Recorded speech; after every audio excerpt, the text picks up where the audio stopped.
to my YouTube channel. This is Maria Ayab again. Today we are going to talk about what's the right thing to do between having a wedding or constructing or buying a house to live after the wedding or before the wedding. So this is my take.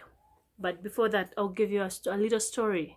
So my husband and I, when we met, were excited and we're looking forward to staying together. But African norms, you have to first officiate your relationship with your parents traditionally, and then have some other staunch Catholic families like mine. They've always wanted to first go to the church, have this beautiful wedding, and then go settle. But I and my husband had a chance, so that we sit down and talk. Okay, be realistic. Yes, the wedding is coming, and after the wedding, it's of course family. Now, where are we going to stay?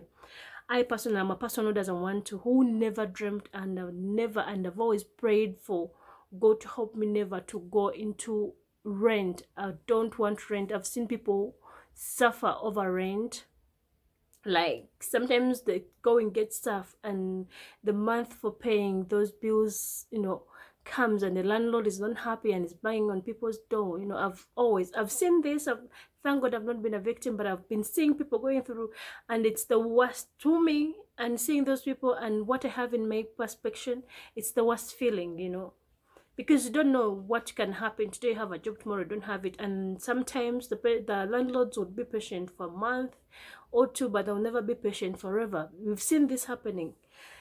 So I sit with my husband and we decide, what do we want? And he was like, what do you, Maria, want? So I've always wanted a house of my own.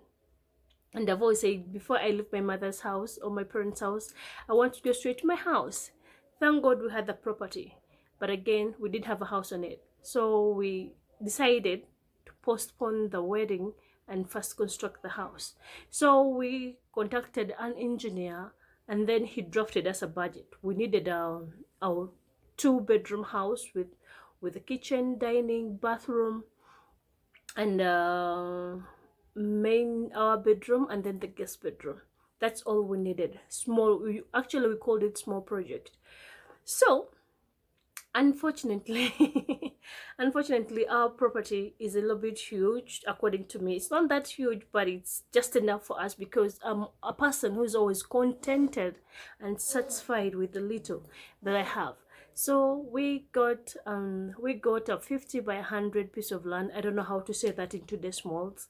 So we're like, okay, let's first make our own small project, and when God blesses us in the future, if we work so hard, we will have a bigger project. And I've always loved the storage building. So we partitioned the land into pieces, and then the engineer came in, drafted us a budget. We went to the town council, presented in our plan, and were granted and given permit. But now this is where the hardship came in. We didn't have money, because the budget that the engineer gave us was about 50 million thousand shillings to have everything complete, ready to move in. So we didn't have that money. We don't have actually that money. But again, what did we decide to do? We're going to have to construct this house in phases. So my husband and I agreed that we needed this house, and it's what we wanted, and whether we delay or do it later, it's going to come up the same amount of money. So our decision was to construct a house in 2 phases. That means move it step by step. So my husband decided we should start with the foundation, give it a break, go to the structure, that is the house skeleton, give it a break. After some time, then the roofing. When that stage was complete, now the house was standing. We had the house, and it was impressive to do. Actually, the way we constructed the house, it was like how it's like in the Bible, how God created the world.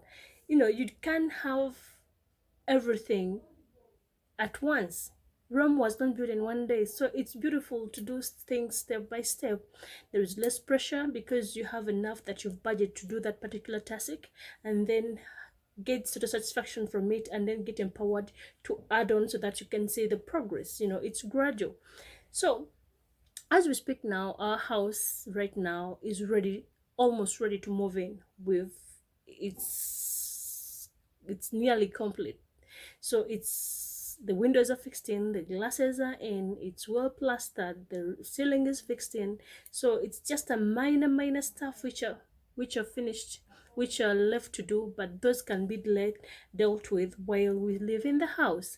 So I've been residing with my brother, and I'm now looking more forward and excited to move in my own space. Can you imagine? In my own space.